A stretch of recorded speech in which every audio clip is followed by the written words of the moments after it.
Во денешната епизода не разговараме за совршена исхрана, туку за реален живот. За сите оние моменти кога храната предизвикува чувство на анксиозност наместо на задоволство. За сите оние илјадници совети, нови трендови, магични диети, инфлуенсерски вистини кои што не прават уште понесигурни. И за се ова разговараме со Антонио Велковски, човекот кој посвети голем дел од својот живот во изучување на храната пред да почне да дели било какви совети. Но пред да започнеме со епизодата, би ве повикал да се претплатите на каналот, да ја поддржите нашата работа, а моја обврска ќе биде секој наредно видео да биде подобро. Кој тоа во ред, да започнеме со денешната епизода.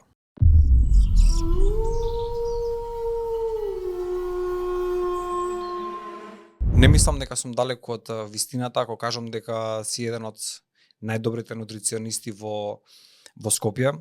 Фала ти што прифати да гостуваш и чест ми е што си во студио денес. Фала за поканата и за убавите зборови. Сега, дали сум најдобар или не, тоа некој кажат клиентите со кои соработувам, нели? Јас се трудам, навистина се трудам зашто ја сакам оваа работа. И некако и нормално свесто влегов во нутриционизмот, мака што како што кажа конкуренцијата, да речем, е многу силна, може да се каже. Конкуренцијата, значи ти имаш повеќе видови на конкуренција, така како може да кажам. Така. Значи имаш стручна конкуренција, луѓе како тебе што се бават со наука и имаш све останато што исфрла некои информации, поднаучени, принаучени, тоа мислам дека што прави целата забуна уствари. Луѓе што имаат голема влијание, мало знаење во твојата област. Така, ама тој тренд не е само кај нас. Значи, да Апсолутно, не, апсолутно. Тоа е по светски рамки. Има еден куп луѓе што се добро образовани, добро подковани, меѓутоа уште поголем е процентот на луѓе што се сензационалисти. Или денеска можеме да кажеме дека најголема конкуренција во однос на програми, правилна исхрана се фитнес инфлуенсерите. Значи, да бидеме реални, нели? Тие се трендот, посебно кај генерациите што се околу 30 години, миленијалците, значи, повеќе би слушале некој фитнес или инфлуенсер отколку нутриционист, веројатно затоа што, не знам, им се поблиски до сваќањата, меѓутоа конкуренцијата е голема, да. Како гледаш, како гледаш на тој феномен? Го гледаш како проблем повеќе или го гледаш наставно како реалност? Мислам, колку нивните совети се издржани во твоите очи? Има различни типови. Значи има луѓе кои што се инфлуенсери или не знам кои да се, нека се фитнес инфлуенсери, за храна некој советува или некој дава своји искуства, како и да е. Има што се добро подковани.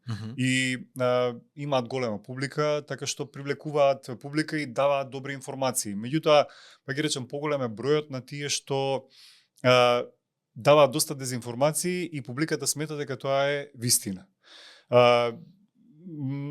Не мора да се еде фитнес инфлуенсери, сега први ги спомнав. Да. Ама има доста популарни ликови, ќе ги спомнам од странство, нема да спомнувам тука од нашиот пазар. Например, не знам дали ја следиш Глукоз Гадес и оние Марк Хајман, многу се популарни сега. Ми излегува на TikTok цело време, да. Да, е така. Значи, она е симпатична девојка жена, нешто и се гледам во 70-ти стил направени видеа, значи убава естетика има. Голем дел од работите што ги кажува се толку извлечени од контекст, а толку е убедлива и кога ќе кажам, например, јас кога би кажал поло од тие работи што ги кажува или се преувеличени, или се неточни или не толку битни, луѓе ќе речат не си во право.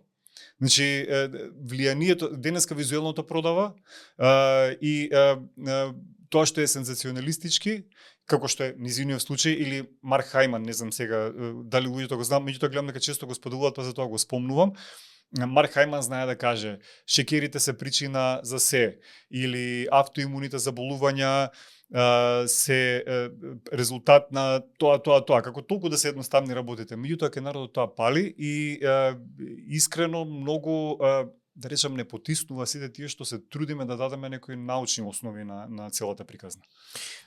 Дефинитивно ти го имаш, значи ти веќе многу години го одиш овој пат, годиш полека, годиш со љубов и годиш со знаење и луѓето колку и да се привлечени од тој сензационализам, сепак има голема бројка на луѓе што те следи и тебе, што ги примаат твоите совети, што се твоите клиенти, значи имаш трансформирано голем број на луѓе, верувам. Така да прво ти честитам на борбата со сензационализмот, знам дека треба многу. А тешка е. Ти само си знаеш колку енергија бара тоа. Да. Значи, и кој е кој е конфликтот што се ствара во тебе кога ја знаеш, да кажеме, вистината, сакаш да ја даеш, ама нема кој да ја слушне. Мислам дека е шахмат ситуација на некој начин. Да, знаеш како, доста е тешко и не викам дека нема моменти кога се викам, се откажувам, ќе земам, не знам, нешто друго ќе работам. Ќе работам, не знам, ќе едитирам видеа на Upwork, ќе се ставам и готово, колку ќе биде муабет. Значи, искрено доаѓаат такви моменти, не дека не доаѓаат. Се смеам некогаш на некои податоци, некога кај нас многу сме навредливи како нација, па нели ако некого го спомнеш и го искритикуваш, ќе ти врати нели дупло, така да не можам да критикувам ништо јавно. Гледам секој што да биде малку заобиколено. Меѓутоа некои ми се наистина смешни податоци и тоа од луѓе што има многу големо влијание и многу големи следбеници. Еве баш кога беше пред некој ден нешто читам, вика сируп без додадени, користам сируп без додадени шеќери и со богат со растителни влакна. Добро. Значи сируп како сируп е шеќер, значи сирупот е чист шеќер. Ако веќе правиме муабет, нели? И медот и јаворовиот сируп се шеќери, нели? Само што се перечеме до некоја мера по нутритивно богати. А кој сируп има растителни влакна? Никој нема. Значи чисто празен муабет. Меѓутоа следбениците тоа го прифаќаат. И сега исто еве да речеме тврдење. Јас како кажам дека нема еден начин на исхрана што е најдобар, зависи од човекот која храна му се допаѓа. Што повеќе ќе те привлече, дали тој муабет или ќе те привлече муабет кој некој ќе ти каже со овој чај ќе стопите масти за 3 дена, да речеме. Прво на тоа ќе се кликне отколку на моево, нели? Затоа што вистинскиот нутриционист ќе каже можеби се уште не е потврдено, со храната е така. Нема студии што некој, не знам, кажал со сигурност, ние сме луѓе, не јадам изолирана храна, па да може со сигурност нешто да се каже. Меѓутоа, ете, продава доста, не викам дека не губам надеж, ама па и некојаш па и ми е предизвик да се спротиставам нели на некои тврдења. Апсолутно, значи ама не дека сите ме разбираат, само да спомнам тоа, дека таа публика што ме следи, јас имам некои 25.000 следбеници на Инстаграм. Не секогаш ги сваќаат моите ставови. Значи, не значи дека тие што ме следат и се согласуваат со мене и ги сваќаат, туку само ме чекаат нели нешто да кажам, па да почне да контрирате. Секогаш викам, окей, контра аргумент, ама да го видиме со научни докази. Да, мислам дека на луѓето како тебе, на пример, во тој формат во кој што функционираш моментално, да кажеме кратки видеа, рилови и така натаму, тоа е начинот на кој што функционира моментално светот на нутриционизмот. Убаво кажа тоа на сензационализам, кај што се прави хайлайт на најударните точки, на најболните точки, така, на извадени работи од контекст. Најголемите тригери за да го задржи вниманието на луѓето и да се продаде нешто. Значи, денеска храната продава, тоа е она што прави. Мислам дека твоето појавување на ваков формат на видеа, на екрани, да кажеме, е многу посоодветен затоа што ти уствари ја имаш поддршката на тој тригер или на таа констатација, на таа реченица. Значи не си човек, не си она празна флоскула, да кажеме, да извадиш еден рил, да залепиш 3 реченици и да те снема после тоа ако те препрашам уште нешто да ми кажеш не знам што. Значи ти имаш целата елаборација и целото знаење, нешто за кое што сакам и денеска да разговараме, но може ли да ми објасниш, значи во мојата глава вака изгледа, да кажеме, проблемот или вака изгледа правецот во кој што се движи цела работа со хранава. Значи ние како човештво и јадници години уназад тргнуваме од една општа програма на исхрана, така, значи луѓето порано јаделе тоа што ќе уловеле и така натаму. Па како се движиме наваму, како се движат годините, така се повеќе се специализира и се дели храната и денеска се сведува на ниво на индивидуална персонализирана исхрана. Значи нешто што, да кажеме, кога едно семејство ќе седне на маса мотене, секој веќе добива индивидуална некоја програма. Так. Значи, може ли да ми го објасниш тој феномен, кон што се движиме? Ова ми е како муабетот што ги имав пред некој ден, ми пиша некој, порано се знае тоа е здравата храна што порано јаделе луѓето. И јас, одговорот ми беше во викторијански времиња во Англија, најчесто народот јадел леб и компир. Евентуално зеленчук, месо, нели, ако се побогати. И сега од кај знаеме дека тоа е најздравата исхрана или порано се хранеле нашите предци, живееле, условите на живот и храната тогаш не може да се споредат. плюс тоа животниот век порано на луѓето колку бил? Значи, сигурно не бил како сега 70-80 години, значи бил прво пократок. Со текот на времето, како се усовршува нутриционизмот, воопшто науките за храна, се што е, на некој начин сваќаме на човекот што повеќе му одговара, кои нутриенти треба да ги внесе. И тоа мене ми се допаѓа што одиме во тој правец. Ми се допаѓа што секој може да си одбере кој начин исхрана вистински му одговара и кој ќе му го поддржува здравјето. Значи немаме сите унифициран, како да речеме, пак ќе ги спомнам тие некои стари времења кога се јадало само лепи компир затоа што биле најевтини. Не значи дека точно порано се јадало по природна храна, нели, произведена дома, произведена од купена или евентуално од производителите. Меѓутоа живееме времења кога многу е развиена науката за храната и мислам дека тенденцијата е секој човекот баш преку храната, мислам дека е така, човекот преку храната да си го одржува здравјето понатаму. Нормално, нели, и фармацијата ќе помогне тука, медицината не смееме да ги отфрлиме, тие ни го продолжиле животот, меѓутоа мислам дека тенденцијата е преку храната да откриеме како човекот може да го продолжи животот, затоа што сега имаме преголем избор на храна. И тоа не е лоша тенденција. Ми се допаѓа искрено. Сакам да се зачува и тоа што е нели традиционално наше, меѓутоа ми се допаѓа и таа тенденција на разновидност на храната и воведување нови состојки што ќе донесат повеќе хранливи материи во вкупната исхрана. Но ствара проблем, значи очигледно е дека кога на човек ќе му е даден избор, односно преголем избор, тука секогаш има проблем. И луѓето се соочуваат со дилема, значи не е веќе дилемата дали да јадам здрава или нездрава храна, таа дилема е решена, значи нездравата храна дебеле и така натаму.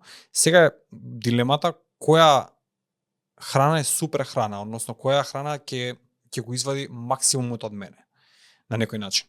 И тука веќе луѓето влегуваат во секакви правци. Така. Тоа доаѓа од таму што тие нели супер храни или не знам што се фаворизираат, сега во последно време не знам и суплементи. Кога ќе видиме супер храна, вистинската супер храна ја имаме на нашето поднебе, значи не мора нешто многу да ја бараме.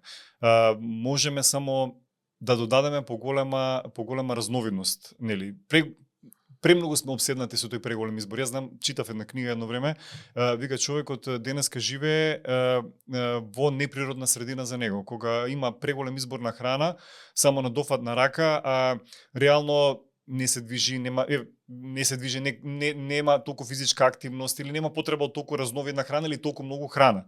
Еве на пример денеска еден човек ќе отиде во теретана и одма зима протеински прашоци да пие.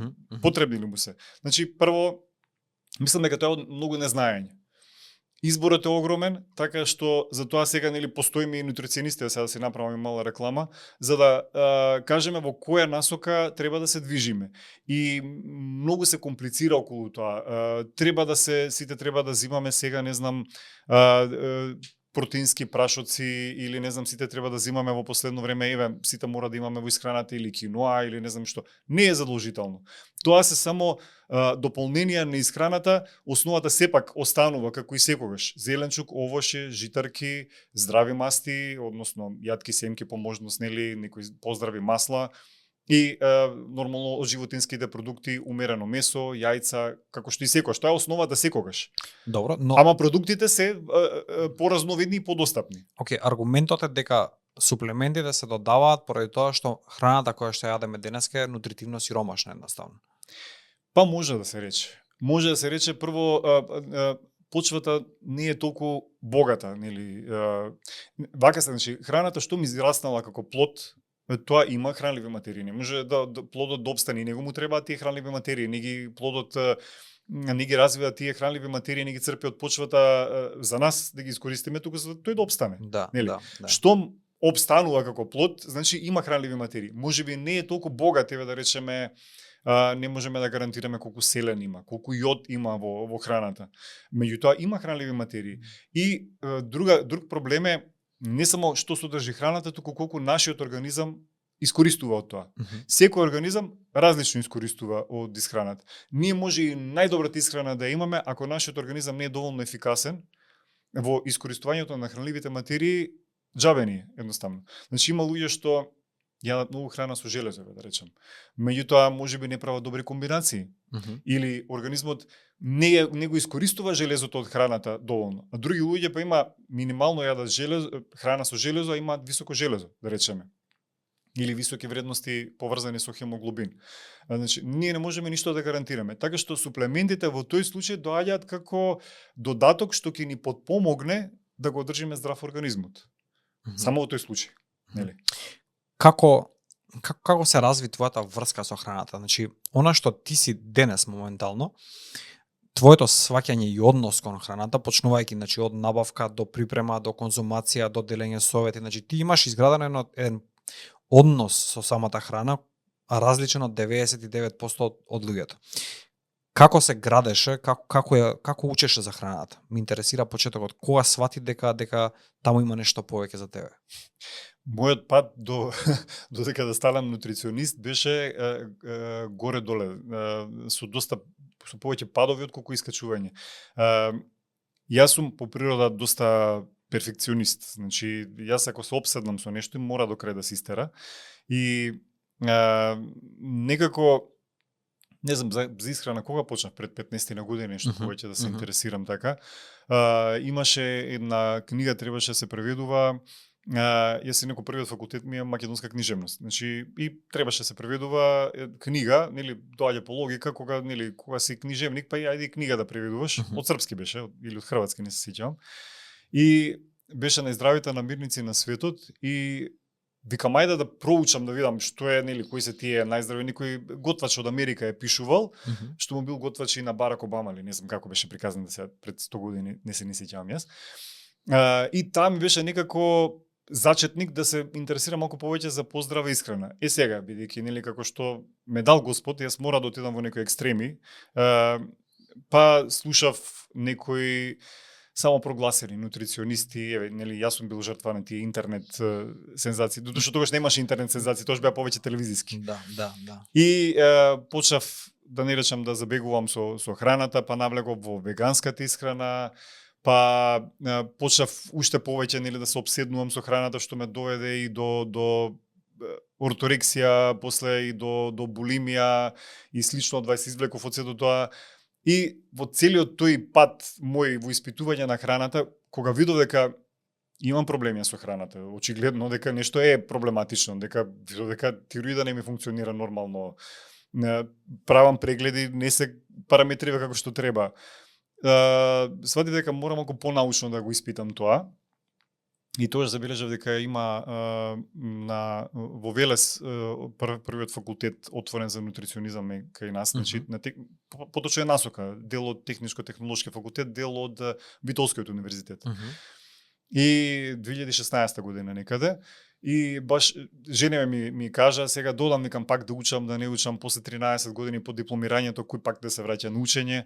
Ама пак и речем, тој мој перфекционизам ме натера пак да одам да учам и се запишав. Прво сакав да отидам директно на магистарски студии, затоа што веќе имав еден факултет завршено. Значи неколку испити да поминам и да ја добиам титулата, меѓутоа нормално не ми дозволија, затоа што нема врска книжевност со нутриционизам. И морав прво да поминам една, да не речем, скратена програма што ја учат до дипломците, за после да можам и јас да понатам да продолжам, нели? И си седнав, си научив, си учев со тоа и така на некој начин и сам себе си помогнав, искрено. А и едноставно навлегов повеќе во областа на исхраната, ама понаучно. Што ќе кажеш за таа програма од денешен аспект? Дали е квалитетна програма? Дали постои уште денес? Која за изучување на нутриционизмот? Да. Јас колку што знам и тој факултет Велешкиот и овој на ПМФ има и факултетот за диететика на фармација, односно носоката за диететика на фармација, сите се ориентираат од Загребскиот универзитет. Од Загребскиот факултет за нутриционизам, тоа е основата. Тоа го гледаат како пример. Јас кога разговарав со мојата професорка што ми беше и менторка за магистерскиот труд, она ми рече: Антонио, ние ве учиме на основите.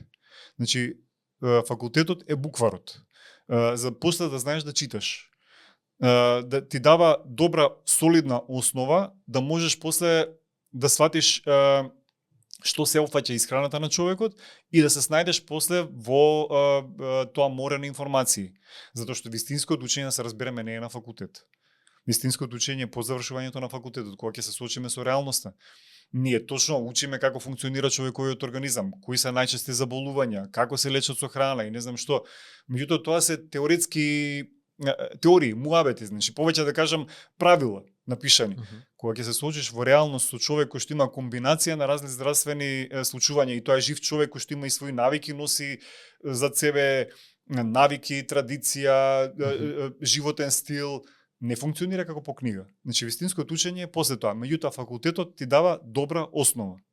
Не знам сега смената програмата на факултетот, не знам како функционира. Не, добра, ли тебе ти ја дало основата? Мене ми ја даде основата, ми беше тешко, професорките беа строги за знаење и да не се лажеме, тоа не е факултет кај што ќе отидеш. Мисля дека е факултет кај што ќе отидам и ќе положам искрено. Ќе положам и ќе поминам толку за една година ќе биде. Да, не е воопшто така, професорките баш си држат до знаење. Јас си полагав писмено, устно, со семинарски, со сите можни значи средства што се земаат за учење, така да добро ќе ве претресат што знаете и што не знаете и нема шанси да поминате туку така. Не дека не поминуваат никој, нели, и туку така, меѓутоа добра основа, може одлично да се научи. Дали можам да извлечам од тоа дека проблемите кои што си ги имал со храната, значи нездравиот однос, на одреден начин предизвикал некој страв кај тебе дека тоа е проблем со кој што сакаш да се справиш, нели, на малце поинаков начин и за тоа си навлегол. Значи затоа што луѓе навлегуваат, на пример, не знам, од љубов или од не знам некоја поромантична слика, ме разбираш, значи тие италијански, како се вика, чини и така натаму, значи твојот пат бил малце попроблематичен на почетокот и повеќе мотивот ти бил решение на проблемот колку уживање во самата храна.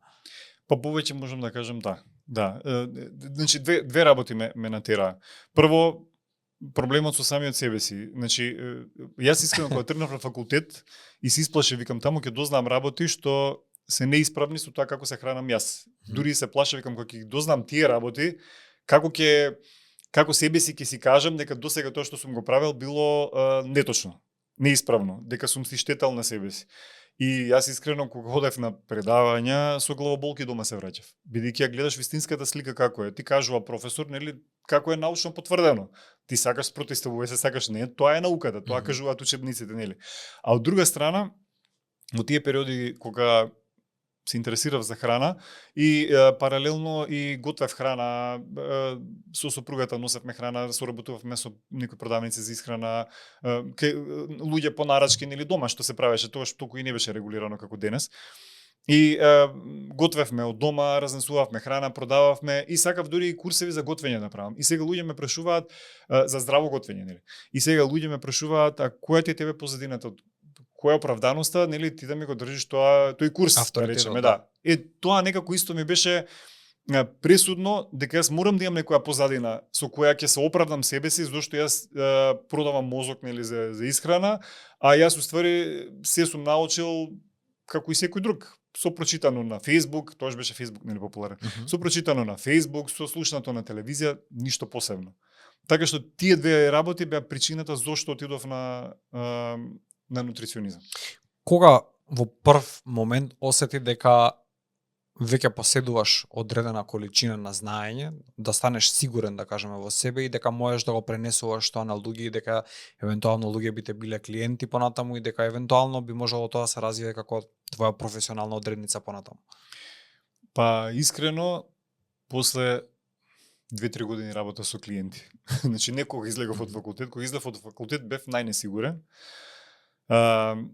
Тоа беше некаде 2020 година, ковидот беше тогаш, нели, актуелен. И си реков уште некоја книга да прочитам, па после ќе почнам со клиенти. Искрено така беше. Имаше една диетотерапија, знам, беше збирка на диетотерапија уствари. И викам таа да исчитам, а таа беше некои 2000 страни, викам да исчитам таа, па ќе почнам. Ама го почнав паралелно и профилот на Инстаграм и почна луѓе да се пријавуваат. И прво со пријатели, со блиски, нели така се почнува. Ако им биде нешто нив да, нели, пријатели се прва да ти заберат, така да ако се други ќе имаш луѓе за трошење, дали се живи да ги проверат. Така да и тој импостер синдром на почетокот ме убиваше, значи дали јас сум нутриционист, сега кога ќе ми се јават нели луѓе што бараат од мене нешто да им помогнам, дали е тоа нутриционистот, прво секам дали мене може да ме наречат нутриционист, па јас уште ништо немам знаење. А после сваќаш дека кога ќе видиш дека им помагаш на луѓе, дека на некој начин успеваш да им ги решиш проблемите, нели? Тоа е професијата, значи почнува на некој начин да ти се билда егото, ајде да го речеме тоа, или да си посигурен во тоа што го работиш, дури по некое време кога ќе работиш со луѓе. Како би го дефинирал, да кажеме, нутриционистот денес со ова знаење што го имаш? Значи тогаш не си баш сигурен што точно опфаќа, кои проблеми ги решава, како би го дефинирал денеска? Нутриционист како професија што би опфатила денеска, прво да знае добро да го сослуша клиентот. Прво да види кои се неговите, значи да го сослуша, ама и да го претресе со информации од А до Ш. Од животни навики, од здравствени проблеми, да го свати што сака. Ние нутриционистите им предлагаме на клиентите храна или рецепти, кај нас се популарни рецепти, на запад не е до толку популарно да дава програма напишана или нутриционистот, кај нас е така функционира. Даваме предлози, меѓутоа, после да го сослуша дали добро му делува таа храна, дали му се допаѓаат тие на крај краишта тие рецепти, нели, без разлика ако некој ние сме му запнали јади брокола, ако не ја прифаќа сега, нели, не можеме со сила. Да. Можам да му ја предложам во некакви форми ако сметам дека е таа за него, меѓутоа не можам да инсистирам. Така што нутриционистот треба добро да го сослуша клиентот и да знае да му го најде вистинскиот начин на исхрана, не најпрецизно, туку со негова помош, со соработка постојана, да дојде до некоја средина, тоа што тој ќе му предложи и тоа кои се неговите навики. Добро, значи отприлика и така изгледа некако денеска соработката нутриционист-клиент. Зборувам за персоналните консултации, сега има општи програми што сите ги продаваат по ефтина цена и тие не се прилагодуваат, нели? Јас зборувам за работата еден на еден. Која е според тебе најчесто почетната точка од која што луѓето тргаат према тебе? Значи, дали е тоа од точка на љубопитност, дали е тоа од точка на проблем, дали е тоа од точка на, не знам, унапредување едноставно или интерес за храната и за подобро секојдневно мени? Зависи која возраст на луѓе што доаѓаат. Најчесто кај нутриционист се доаѓа кога е веќе краен проблемот. Значи, луѓе кога забележуваат здравствени проблеми, најчесто се доаѓа кај нутриционист со здравствени проблеми, бар така е кај нас.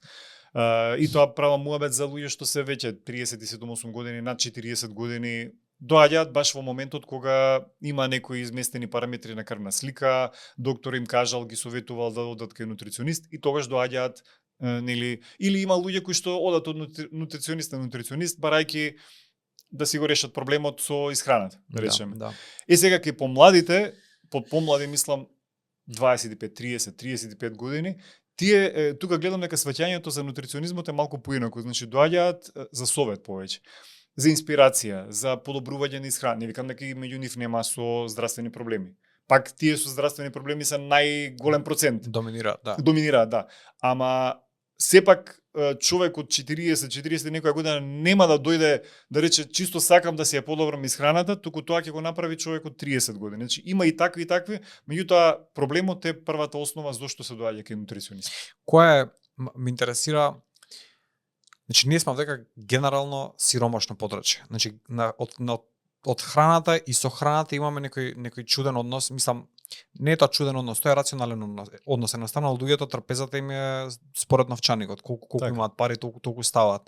Не е дека ние не знаеме кои се обавите работи овдека, но некако приоритетите ни се измешани. И не мислам дека сме толку сиромашни за да не си ставиме убава трпеза, но приоритетите се измешани. Колку здравата исхрана, да кажеме, или соодветната исхрана, денеска е скап спорт, реално. Зависи што ќе сватиме под здрава исхрана. Тоа е исто голем проблем, така. од тука да почнеме. Да. Значи, што е здрава исхрана? Значи, ќе се вратам на почетокот на муабетов, кога правевме муабет за конфузните информации на интернет. Се пласираат информации дека ние мора да имаме милион суплементи, дека мора да имаме, не знам сега, туна, свежа, во салата, или не знам што е, манго дека мора да јадеме, и нормално кога ќе ги погледнеш, цените на сите тие продукти се многу високи. Здравата храна е и граф, и леќа, поточно пред се граф, леќа, зеленчук, овоше што ги има на нашево поднебје.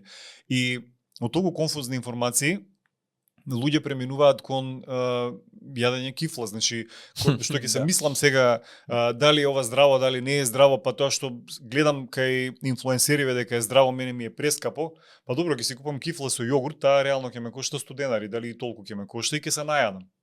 Значи од тука е некако се диктира менито кај нас. Исто брзиот начин на живот. Кој денеска има време да спрема, нели, храна. И место да се спрема храна, наједноставно е да го земеме бурекот, и немам ништо против, нели, од време на време и за бурек и за геврек, да не бидам погрешно сватен. Туку сакам да кажам што е диктира нашата трпеза. Нормално дека финансиите, нормално дека парите се пресудни, колку ќе има на трпезата. Меѓутоа, не сваќаме дека здравата храна е основата. Домати, краставици, граф, леќа, не мора да се јаде месо секој ден или да се јаде во огромни количини. Може да се одбере најдоброто, нека биде и поскапо, ама нека биде 3 пати во неделата, не мора секој ден да биде. Значи, и тоа е здрава храна. Па ние имаме ореви растат така по диви ореви, како да кажем, ги има израстени сами од себе. Значи, луѓе во дворови им растат, мислам, ја имам. Така е, значи оревот е здрава храна, еве, оревот е одлична комбинација на омега 3, омега 6 масти, ако одиме, нели, сега во детали. Така што мислам дека сваќањето што е тоа здрава храна кај луѓето е многу помешано. Со тие антиинфламаторни диети, со, не знам, има разни комбинации, нели, зошто едното е здраво, другото не здрава храна, не сваќаме дека тоа што е во основата, што го има на пазар, тоа е здравата храна. Ви си направивме, мислам дека проблем, сериозен проблем си направивме од ништо буквално. Значи ќе те вратам малце, тоест и самиот ќе се вратам во мојата приказна, ми текнува дека како мал, кога ме носеле, например, луѓе на гости, кај постари луѓе претежно, значи секој имал одреден дел од дворот, значи луѓето претежно живееа во куќи, стамбени згради, немаше толку, немаше ваква експанзија како што е денеска. Секој имаше дел од дворчето посадено со нешто. Значи буквално, нека не се фоли такви големи и за трговија на храна, но секој колку за себе, значи секој имаше по нешто.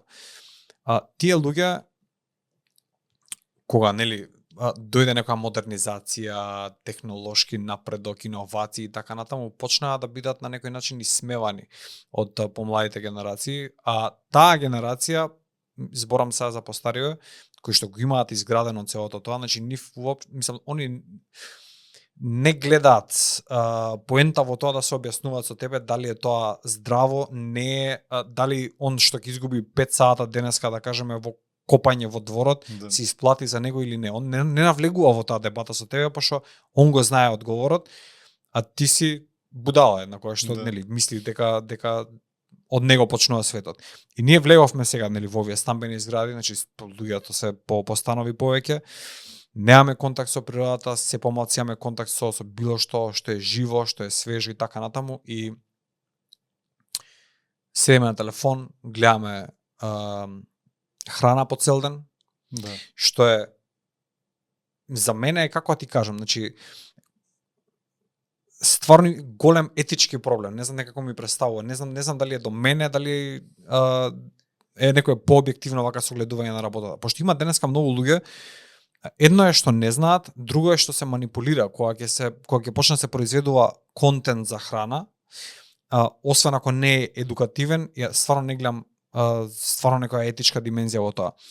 И има категорија на луѓе денеска која што нема што да јаде едноставно. Значи тој дел некако го забораваме. Дека ти кога ќе испроducираш не знам колку видеа со храна и дека јадеш храна и оние ASMR што ги прават звуци со храна и така натаму и се тоа буди некои тригери кај тебе, дека стварно се уште живееме денеска во свет што нема што да јаде. Ние зборуваме нутриенти, зборуваме вистинска исхрана, зборуваме свежо, здраво, унапредено и така натаму, а забораваме дека моментално околу нас се уште постојат луѓето што нема што да јадат. Мене така е, да. Затоа така е дека луѓе дали финансиски или што и да е, од една страна се снимаат видеа на кои што се расфрла храна, па дури имаше едни видеа како беа оние со макбенг што се прејадуваат луѓе непотребно. Да. Мислам, одвратни видеа како да кажем. Мене многу некако дури мене како да ме навредува, не лично мене, кога е тоа што викаш ниви, бавчи, не знам што, кога ги кажат ја продадов за да се изгради зграда, да, например таму. Да. Тоа ми е многу криво, затоа што имаме почва кој што како викаат во Карпа кај нас да насадиш ќе израсне нешто. Да. Реално така е. Сега е осиромашена почвата и не знам како би било, меѓутоа реално ниви кои што се одгледувале, кои што ранеле фамилии, се продавало, не знам, од тие сега никнала зграда, викендица, што и да е. Мене тоа ме од една страна, нели, тоа што викаш се затвараме во згради, не произведуваме храна, од друга страна има луѓе кои што немаат доволно храна, па не да мислат на здрава или не мислат како да се прехранат. Така што да, во тој случај одиме во погрешен правец. Се гледам, еве, јас сум редовно одам на пазар и забележувам колку луѓе има што веќе произведувачите исчезнуваат. Значи, таму се во голем дел веќе е увозна храна, за маркетите не правам муавет. Повеќе има увозна храна на која што цената знае да биде висока или да речеме не е толку вкусна. Немам ништо против увозната храна, туку само кажувам дека почнува да доминира. Дали ти се верува, например, колку е сменета реалноста и колку е пазарот слика за тоа, да кажем. Значи пазарот порано беше место кај што имаше ефтина и свежа храна. Од производители. Од производители, да. Да. За денеска да се доведеме до ситуација да има увезена и скапа храна. Така, или се случува па и друг, да не речем ајде некоја иронија, парадокс, да е увезената храна поевтина од домашно произведената. И сега турски домати, да речеме, од 40 денари ќе има некој, а македонскиот ќе биде од 80 денари. Зошто? Затоа што тој бил масовно произведен, донесен тука, значи реално производството на тој домат не чини скоро ништо, освен транспортот, нели.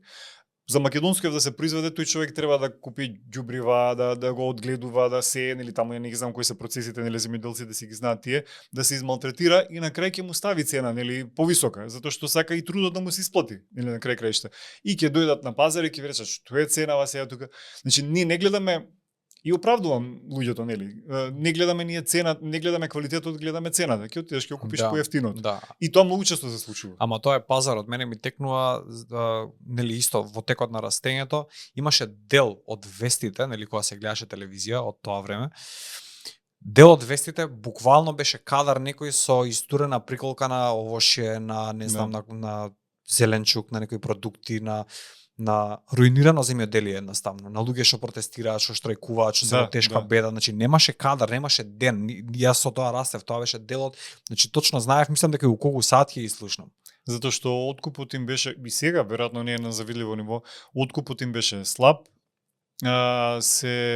Значи не ти се исплаќа за трудот, едноставно. Не се исплати, Јас лично познавам луѓе што едноставно нивите ги продадоа за да се изгради таму нешто друго, затоа што не им се исплаќа трудот, не им се исплаќа малтретирањето, значи самите средства за одржување на таа нива не им се исплаќаат. И тоа е таа фаза, тоа е да речеме пред некои 10 години уште трае, ама сега веќе нема толку производители, па нема кој да се буни. Дали можеш од таа, да кажеме, гледна перспектива,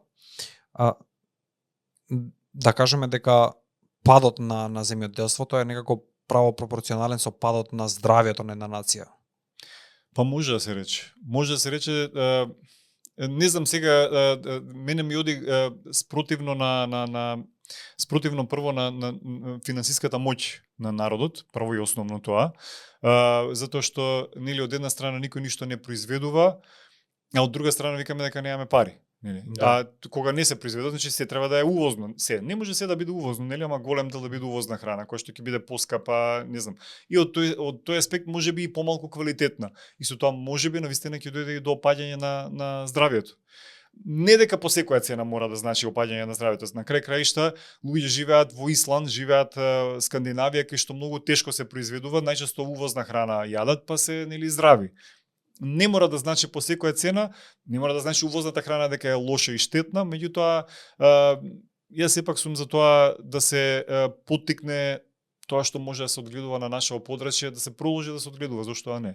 Нели, ние знаеш како, увозната сега малку мислам дека се добива впечаток дека јас сум против увозната храна. Не сум воопшто. Не, али окей, мислам она што го кажуваш навистина прави многу смисла затоа што еве од нутритивна гледна точка на храната, значи колку таа губи во периодот од кога ќе напушти земјата до моментот дори не стигне до чинија. Значи дали не е тој период колку е поголем периодот, толку помала нутритивна вредност има. Така, значи првата предност на локалната храна е тоа што од местото каде што е произведена до потрошувачот има малку време, нели? За ова треба ладилници, транспорт, прво се бере често пати недозреана, па после нели треба за да не се расипе, нели, по пат. Друго е што многу често имаме увоз од земји кои што да речеме нема доволно сонце. Еве на пример најпопуларна кај нас е канадската леќа.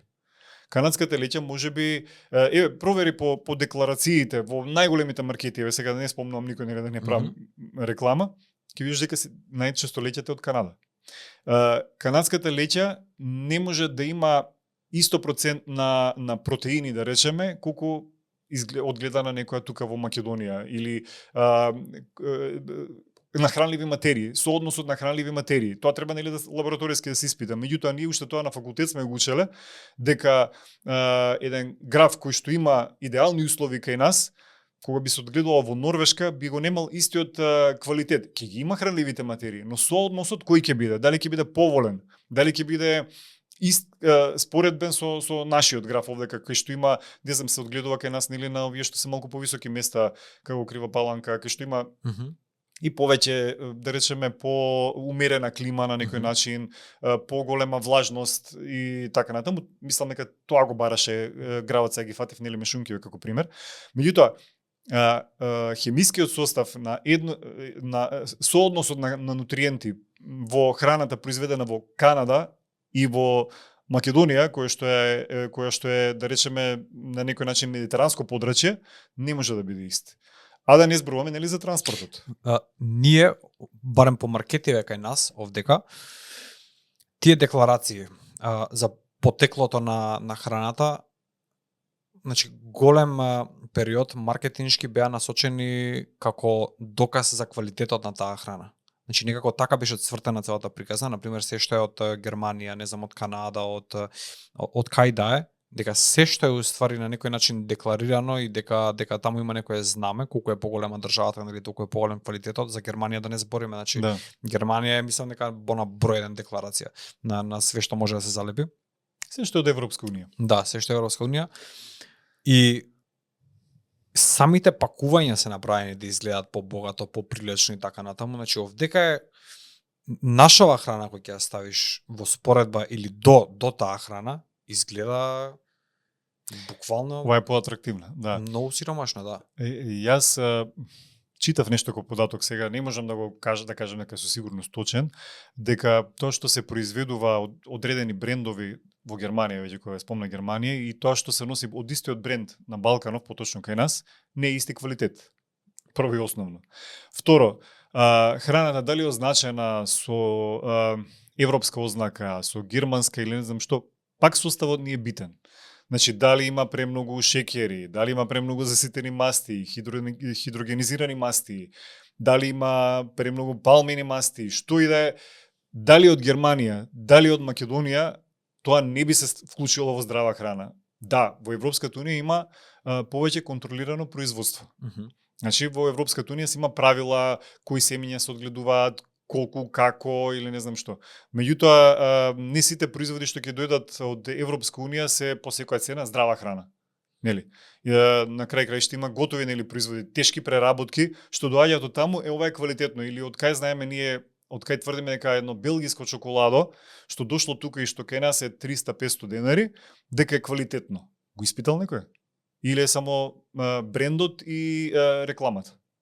Да, апсолутно. Не е по секоја цена поквалитетна храна таа што доаѓа од Европска унија. Да, може да има основа да биде поквалитетна, меѓутоа не мора да значи дека е така. Но за да се смени тоа и она што го кажуваш сега моментално да влезе во главата на луѓето, јас мислам дека не знам 20, 30, 50, 100 години, не знам колкава пропаганда на прехранбената индустрија, мислам дека е многу тешко да се смени преку ноќ. Па тешко е заради сваќањата што ги прашањето ми е, значи луѓето се кога за многу работи, но кога е во прашање храната, пропагандата е едноставно преголема. Така. Не е тоа само за производи од Европска унија, туку е за општо за еден куп етикети. Зборам за храната како целина. Да, за храната како извор на живот кај човекот.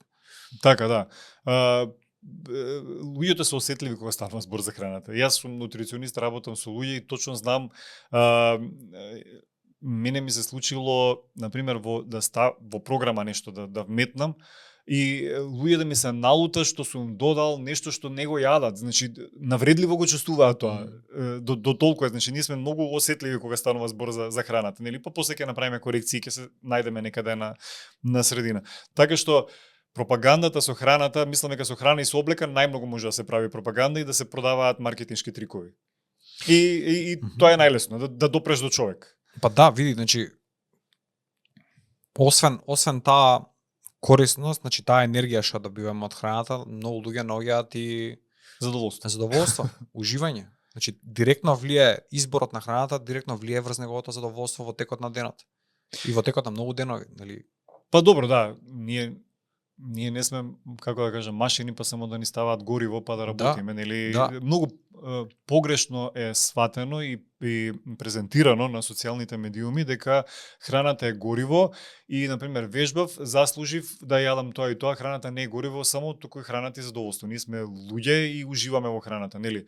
И ќе речат сега, храната создава зависност затоа што има, не знам, допамински реакции, прегратката исто така предизвикува допаминска реакција. Дали сме зависни од прегратка? Па и да сме, нели?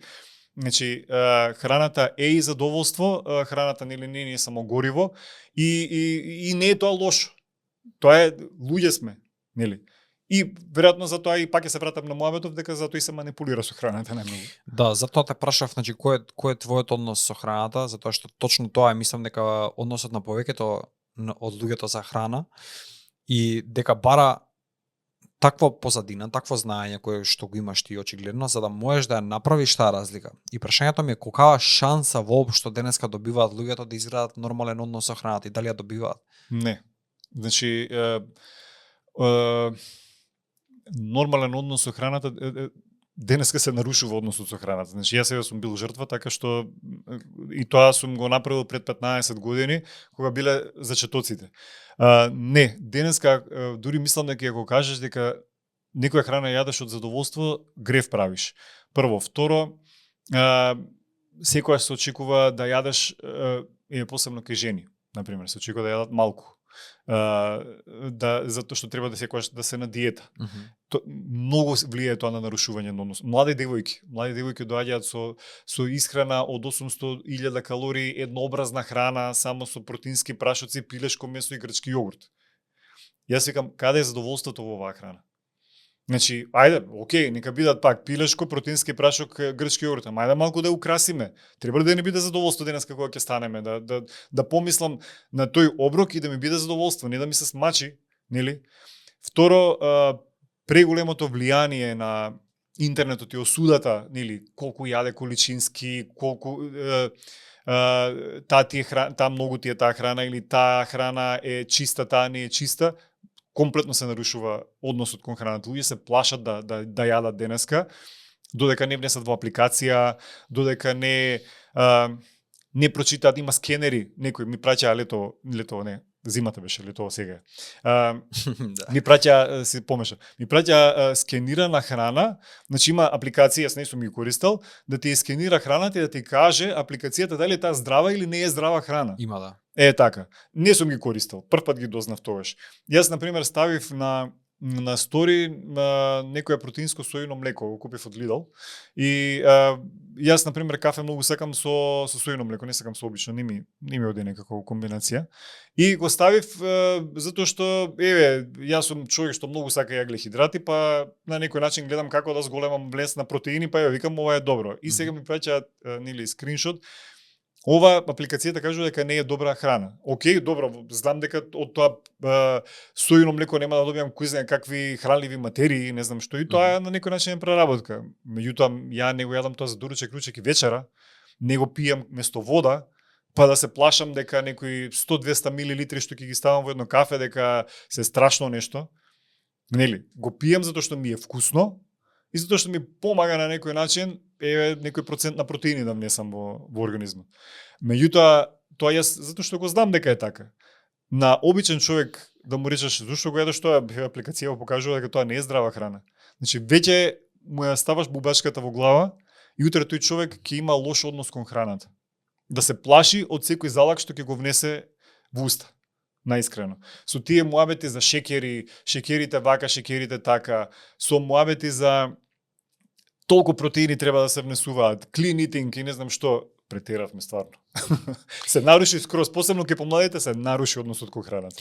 Затоа и те прашав, значи дали воопшто денеска добиваат луѓе шанса да изградат некој поздрав однос или едноставно тоа е негативна спирала која што едноставно знаеш како са ти постоиш како извор. Мене ми е тоа фасцинантно кај луѓето денеска. Значи еве го имаме Антонио, нека не е Антонио, значи верувам дека има уште неколку луѓе. Ти допираш до луѓето. Значи допираш до голем број на луѓе. И тие луѓе, нели, секој човек, тие некои општи математики допира до, не знам, до 10 до 20 луѓе, значи не е тешко денеска да се дознае за Антонио. Дека не е човек што, нели, пукарилови, као се вика, слогани, тригери и така натаму за да те навлече на некоја програма, туку може да ти реши или да те едуцира во голем дел за тоа што треба да го знаеш денеска и зошто треба да го знаеш. И ти си немал или биле многу помал број на луѓе биле во твое време, да кажеме, таквите луѓе кои што стоеле како светилник едноставно, ме разбираш, и го гледаш. Значи треба го бараш, треба по книги да бараш, треба интернет нема и тоа што има на интернет сиромашно. Да. Значи денеска постојат таквите луѓе и едноставно во целата таа гужва, фонија и хаос, едноставно човек може ако сака навистина многу големи работи да се реши. Најверојатно е проблемот што луѓето не сваќаат дека имаат проблем се уште кога ќе дојде со храната.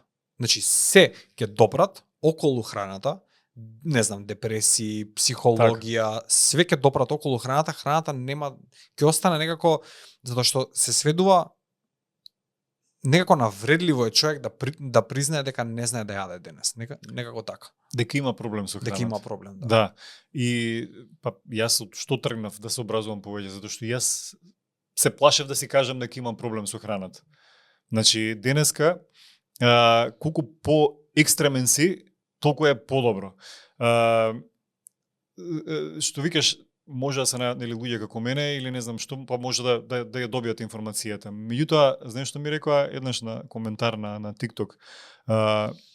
Ти не изгледаш добро за да слушам совети од тебе. Значи, имам и такви коментари. Колку повеќе би едно дете од 25 години, колку повеќе би слушало некој вежбач од 30 години, што се набилдал, нели тој се билдал, вежбал, активен е, не знам што, и ќе му каже дека во сирупот има диететски влакна, што ги нема реално, или еден човек од 50 години, која ќе излезе така слабичок, го гледаат, нешто кажува и вика, па можеби и да, можеби и не, нели, затоа што се храната пак ќе речем се е така.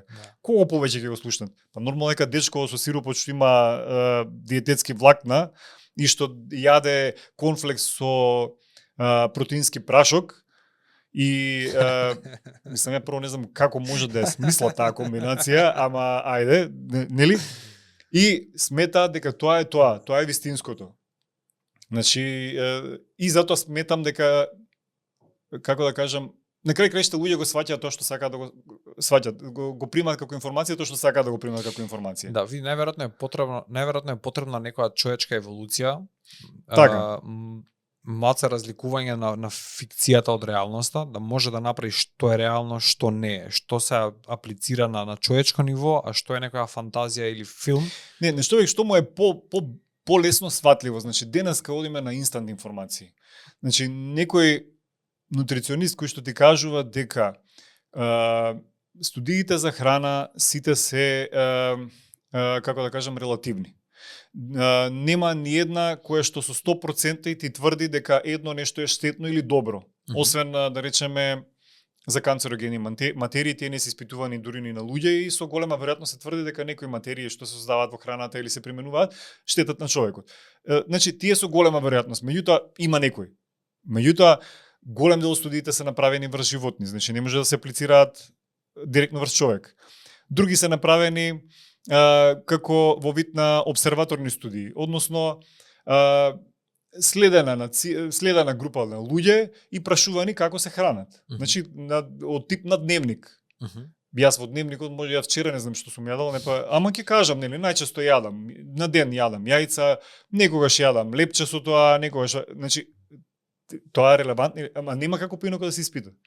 Најрелевантни се кога се рандомизирани, кога се контролирани, па има една група која што зима повеќе од тоа, друга помалку од тоа, ама при тоа не знаат дека е така. Нели, има различни начини на студии, ама и тие не се 100% сигурни. И сега, кога некој нутриционист ќе каже дека ништо не е сигурно со храната, тебе некако ти вика, па вој не знае појма, нема што кажува. Ама овој кога ќе каже, таму има толку и толку шеќери, пазете се, не знам што, лесно е сварливо.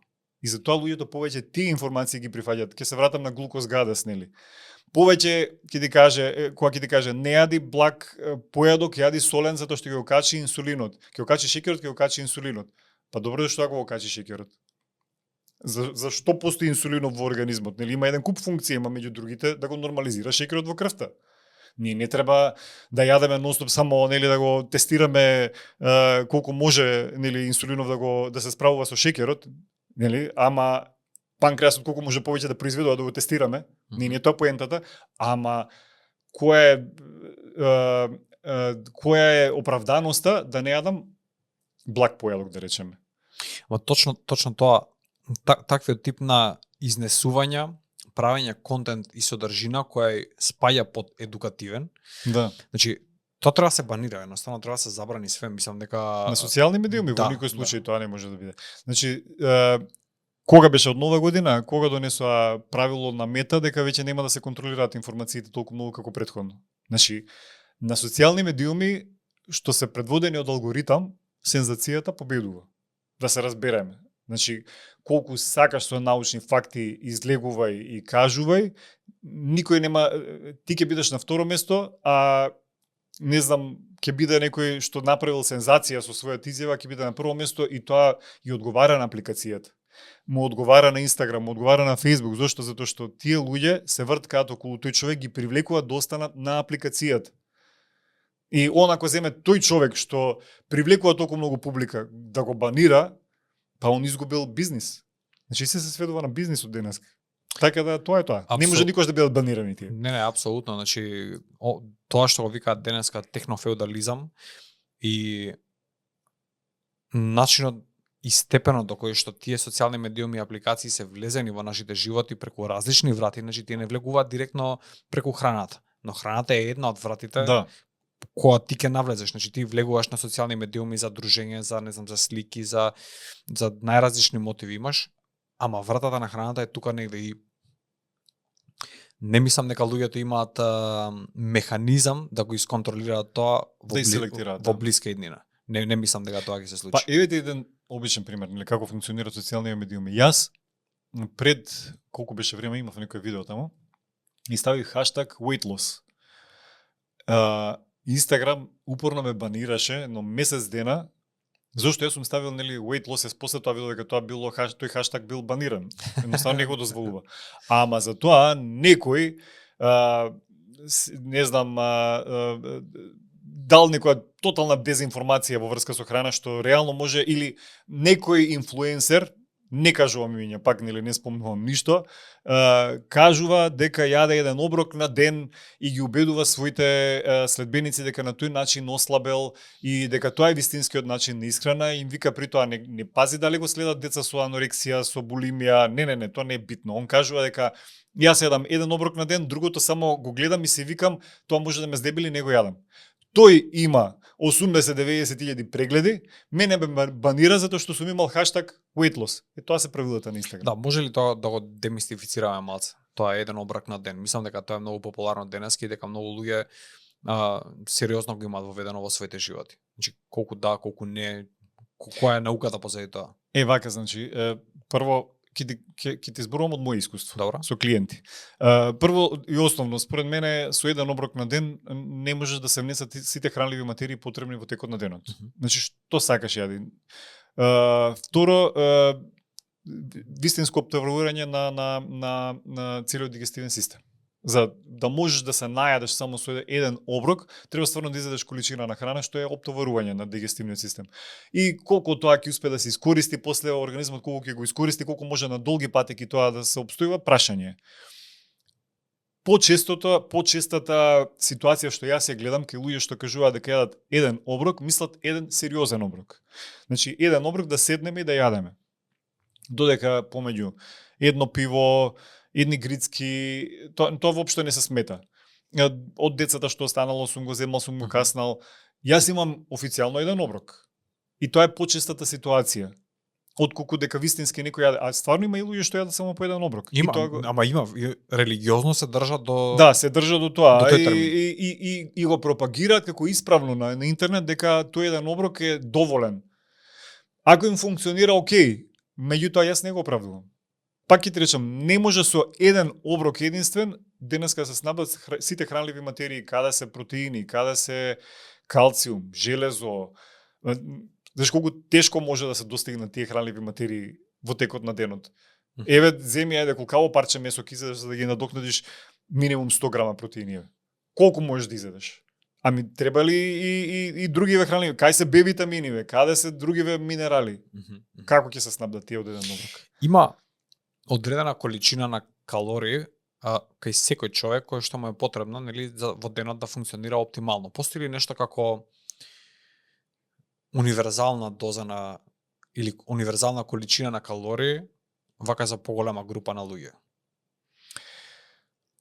Например, на човекот денеска му треба, не знам, 2500 калории да внесе или 3500 или 1500. Не можеме да кажеме некој, може да кажеме приближни вредности, нели? Ама универзално многу тешко. Значи зависи, калориите зависат од физичка активност, од возраст, од тежина, од висина.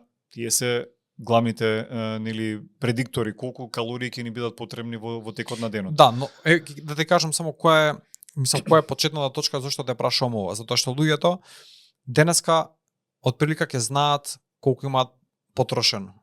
Сите носат смартвоч, саат, мерат калории на некој начин и колку се тие релевантни, тоа е сосема друга. Друг муавет, да. Но еве да кажем имаат увид во тоа колку трошат, но колку внесуваат, немаат или колку треба внесат, немаат блага представа. Вака, значи темата е многу долга и широка. Се надам дека ќе погодам на тоа што го мислиш. Прво и основно, за да знаеме точно колку трошиме, треба да сме во лабораториски услови. Од станување до легнување треба да ни мерат колку испуштаме топлина при дишењето и тогаш ќе се знае колку трошиме во текот на денот. Тоа, значи, е невозможно. Тоа само во лабораторија и се испитувало. Се испитувало, ама тоа нели колку луѓе се, колку што може да се испитаат. Ние не знаеме колку трошиме калории. Прво, од што се условени калориите? Дали сум јас физички активен, колку имам мускулна маса? Колку од кај знам јас дека колку подобра мускулна маса, добро одржана мускулна маса, толку повеќе калории се трошат во мирување, на пример. Или физичка активност. Ако сум јас редовно физички активен, помалку трошам калории при физичка активност отколку некој што сега почнува. Тој ќе троши може не дупло повеќе од мене, ама ќе троши доста повеќе. Како можеме да најдеме една средина на сето тоа, како точна бројка кој колку троши калории? Може да најдеме некоја приближна бројка. Например, обично јас кога пресметам, затоа што морам да пресметам калории за да знам во кој рамки да се движам со програмите кои ги составувам. Жена над 50 години, ако сака да намали килограми или да ослабе, некаде 1400 калории се отприлика доволни. Што не мора да значи дека ќе секој е така, затоа што има жена што има позахтевна работа, повеќе активна дома. Самата е повеќе физички активна, знае до продавница да отиде пешки, не употребува кола или не знам таму што. Мојата пресметка вика дека има 1400, но ми вика јас сум гладна со таа количина на храна. Други ќе ми речат, например, маж на иста возраст, например, не можам да му дадам 1400 калории, ќе биде прегладен, нели? Значи има некои такви општи правила. Помлад човек од прилика 2000, ако е поактивен 2500 калории, нели? Може. Но тоа се само некои општи насоки и после кои треба пак соработка со нутриционистот да видиме организмот не препознава калории, да се разбереме. Значи, ние можеме еве сега тука ако имам некој напиток од 300-400 калории да го проголтам и јас пак да сум гладен, нели? Нема да ме најаде ова ако е засладен некој пијалок, нели? Ние не знаеме колку калории внесува, меѓутоа е приближна некоја мерка колку храна ни треба. Ама ние пак ако јадеме нели храна која што не ни го држи апетитот долго време, ситоста не одржува сити подолго време, џабени и пресметување калории и се. Значи, заклучокот е дека не можеме никогаш точно да одредиме колку трошиме калории. Можеби има некои општи граници на таа возраст, толку обично се трошат со толку физичка активност, меѓутоа и тоа не е точно. Никогаш не можеме да најдеме точна бројка. Апсолутно. Што се скриени калории? Тоа е некој термин што го слушам цело време. Скриени калории обично се употребува за храна што не е нутритивно богата, значи нема доволно хранливи материи, а има да речеме калории. Најчесто во тој контекст нели се користи. Или најчесто се користи и за храна за која што не знаеме дека е калорична премногу, а ја внесуваме секојдневно и на некој начин не ја ставаме во пресметката. Да се вратам на Инстаграм, значи има тие екзибиции што ги прават, например, готви нешто, се спрема тавчето и тој потек со маслото, као демек, ако е еднаш е 150 калории, ако е два пати е 300 калории, ако не знам, зависи колку масло истура, може да биде тоа да варира од 200 до 500-600 калории. Значи потегот од раката е као па да. Значи тоа е точно. Значи пак ќе речем, тоа е значи најчесто да признаеме нешто за целата таа индустрија. Да, тоа е точно, да. Не, види, во преработената храна најчесто се тие скриени калории. Храна која што е не нутритивно, туку калориски згусната, а нутритивно е сиромашна. Калориски згусната што е? Еве, маслото, например, е калориски згусната храна. Додуше и нутритивно е, богато е со хранливи материи, тоа маслиново масло, нели, не знам кој таму, авокадо и не знам кои други. Меѓутоа, дека даваат скриени калории, да. Например, компири пржени и компир варен, не е исти, или компир дополнително додаден една лажица масло, нема исти калории. Нели, тоа се веќе скриени калории. Или салата со 3 лажици масло и со 1 лажица масло не е исто. Исто во па исто да се случува и во производиве, нели, често пати се додаваат некои различни масла за да има полог рок на трајање производот. Да. И тоа додава калории. Или луѓе што многу мислат дека се еве на пример протеински барови. Јас и тие би ги сместил во скриени калории. Зошто? Затоа што еден протеински бар има 200 калории минимум. Јас себе како што ги гледам, ја и користам, па затоа и знам. 200 калории минимум. Каснав едно протеинско барче, зашто има протеини. Си поминал со 200 калории што не ни знаеш дека си ги мнел. Затоа што протеинскиот бар за да се изработи треба стварно да се ставаат внатре и палмина маст која што ќе донесе калории и па и нека е сурутка, нели, која што не е без калории нормално, и така сме и вкус да се додаде, нели, како и да е, нели можеби и малку чоколадо некој ќе се додаде и ќе се допре до минимум 200 калории. Ете ти ги скриените калории. Тоа е тоа. Друга подоба е лоши добри калории. Па таа е, значи дали на некој начин сега ќе влезам јас по тие мои орторексични сваќања. Дали ни се исплаќаат калориите за хранливите материи што ќе ги понуди храната? Значи рациото е или идејата е да се внесат повеќе протеини со помалку јаглехидрати, тоа е некоја. Не, значи одиме на тоа да имаме, значи не одиме само на протеини и јаглехидрати, туку дали за тие калории што ги има таа храна, дали да речеме е и нутритивно богат. Еве на пример, зеленчукот е со доста хранливи материи, меѓутоа е калориски не е толку згуснат. Значи ни се исплаќа повеќе да јадеме зеленчук затоа што ќе добиеме доста минерали и витамини, меѓутоа помалку калории. Некогаш, на пример, некоја храна како на пример путери од кикирики, од што и да е, путери од јатки, да речеме, тие се покалорични. Навистина имаат многу калории, меѓутоа се исплаќа на некој начин да ги јадеме не во големи количини пак, нели, ради нутриентите. Така. Хранливите материи што ги содржат. Затоа што носат доста за таа доза што ја примаме ние, лажица или две, толку се доволни, нели? Се доста богати со хранливи материи за калориите што ги нудат. Така да тие се на некој начин, ајде да речеме, ако одиме на крајно здрава исхрана, се оправдани во исхраната. Што не значи дека не треба нешто што е помалку нутритивно, дека не треба да го внесуваме. Гледам дека цело време инсистираш на некој таков сеопфатен холистички пристап кон исхраната и кон разновидноста на исхраната, дека колку е битно да се внесува храна од различни извори. Но паралелно со тоа има диети, да кажеме, кои што исклучуваат цели групи на храна и се фокусираат, не знам, дали само на месо или само на некои такви работи. Значи на луѓе што им функционира и ако успеваат да го одржат здравјето, последна студија вчера ја гледав, мислам дека беше на Харвард некој истражување и они излегуваат со став дека карнивор диетата е толку корисна и толку болести лечи на телото и артритис и така натаму, и тоа го кажуваат као не за група на луѓе, туку тоа го кажуваат као правило. Тоа не е ново тврдење, значи тоа е одамна. Прво, една студија кога се гледа, прво треба да видиме примерок од колкав е, дали е на 20 луѓе, на 200, на 2000. Да, мислам дека тоа што беше, затоа што беше така помпезно најавено, точно дека тоа не е ново, но она што вчера мислам дека го видов е поради тоа што имаше голем број на испитаници. Тоа беше како, да кажеме, новиот момент во целата таа приказна. Да. Со карнивор диетата одамна се шпекулира, да речеме, дека може да помогне во автоимуни заболувања, не знам што. Треба да ја погледам таа студија и да си потврдам, да речеме. Меѓутоа, прво да видиме колкав период е следен тој примерок.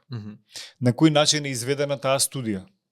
Дали е изведена по пат на анекдоти, односно кажување дека човек подобро се чувствува, да разбереме дека човек кога ќе му се каже дека нешто што го прима, нешто што го јаде е здраво, плацебо ефект има, нели?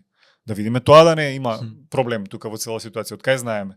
Нели, со човек се работи, не се работи со машина. Значи, прво да видиме, ајде примерокот, еве ќе го земам тоа дека бил голем.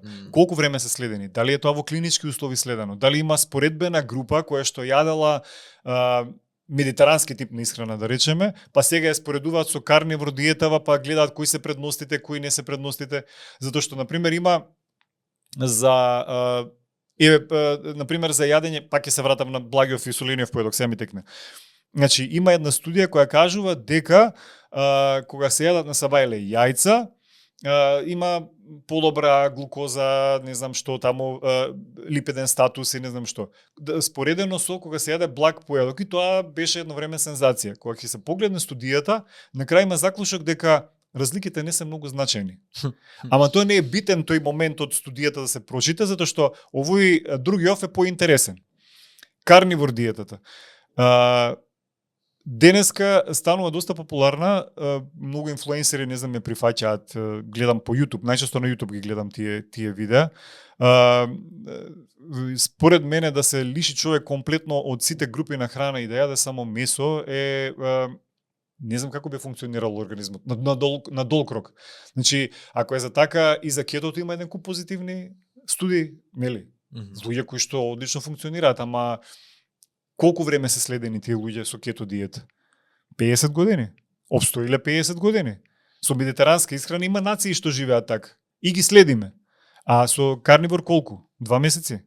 Па со 2 месеци не може ништо да ми биде.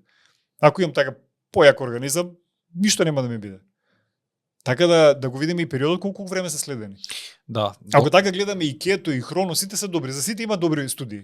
И тоа е доста убедливи. Да, апсолутно. Доказот е многу добро го кажа тоа преска дека едноставно ги немаме финалните докази, дека се уште еволуира целата работа и дека треба да се биде стрплив, треба да се направи после таа студија кога е направена, по 10 години да се направи еден фидбек на истите пациенти, колку тие вистински оздравеле, колку си го одржале со таква диета, ако се придржувале, си го одржале здравието, колку тие починале, колку повеќе се разболеле. И ако видам јас дека некој огромен процент на вистина 10 години се хранеле и си го подобриле здравието и им останало така здравието, јас тогаш веќе ја прогласувам таа диета за доста добра и успешна. Ама додека не добиам фидбек, една само студија ништо не ми кажува. Колкав фидбек има за шекерот денеска и за неговата штетност? Тоа, значи, денес ако се прави видео за шекер, тоа е вирално. Готово. Тука нема се што е за шекерот.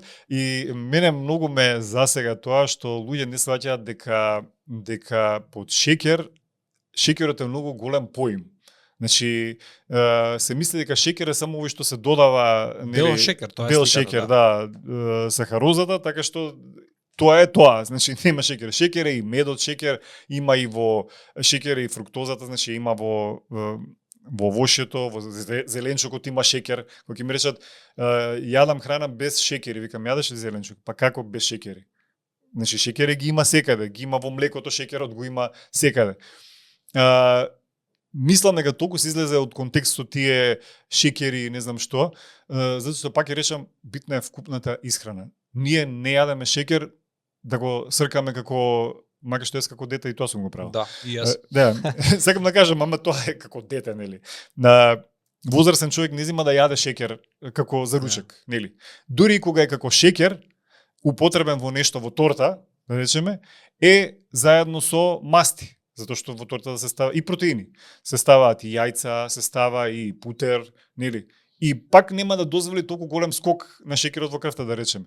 Са нормално носи многу калории. На долг рок, ако се јаде премногу шекери, може да предизвика во организмот, не знам, некој оксидативен стрес или да речеме не толку толеранција на инсулин. Ама тоа треба да живееме од благо, реално. Значи, не кажувам дека треба да јадеме засладена храна, ама ова како што се тврди во денешно време е излезено од контрола. Која е тоаш причината за инсулинска резистентност е исто така доста популарно денеска?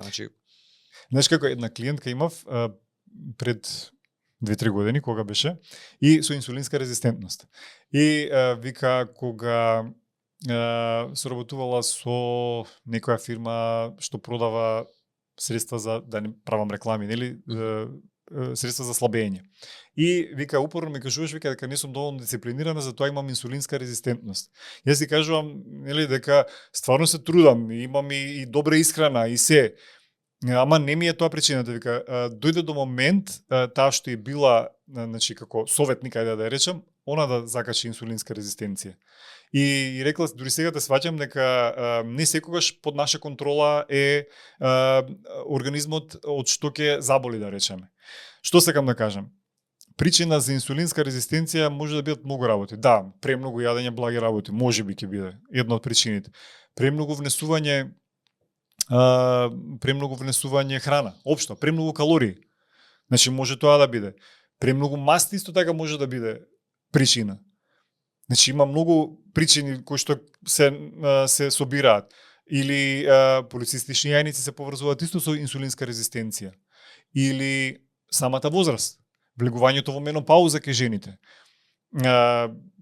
Преголема тежина, значи преголемата тежина не се мисли од само од јадење шеќери, туку општо од премногу храна, од неактивен живот, секако дека може да дојде до инсулинска резистенција, од недоволно сон. Па не мора да значи дека ако некој е крупен и многу јаде, дека само тој, па има луѓе што се со дијабета се слаби. Значи, ама нема да речеме вкупна добра исхрана. Или, пак ќе речем, спиењето, не спиењето се многу добар индикатор за инсулинска резистенција, посебно кај лица над 40, над 50 години. Значи, и инсулинската резистенција, и преддиабет, инсулинска резистенција и диабет се толку сложени ситуации што не може никош да подвлечеме една црта, поради тоа се случуваат. Некој може да јаде торти колку сака, никош да не стане ни инсулин резистентен, нити па диабетичар. А некој може па цел живот да биде во фаза на инсулинска резистенција, никош да не стане диабетичар. А некој ако има пак, да речеме, предиспозиции, многу лесно може да развие диабет. Еден стресен, постресен, не толку коректна исхрана и постресен период во животот, може човек да закачи инсулинска резистенција по тој диабет. Во короната имаше многу луѓе што закачија диабет, мислам дека.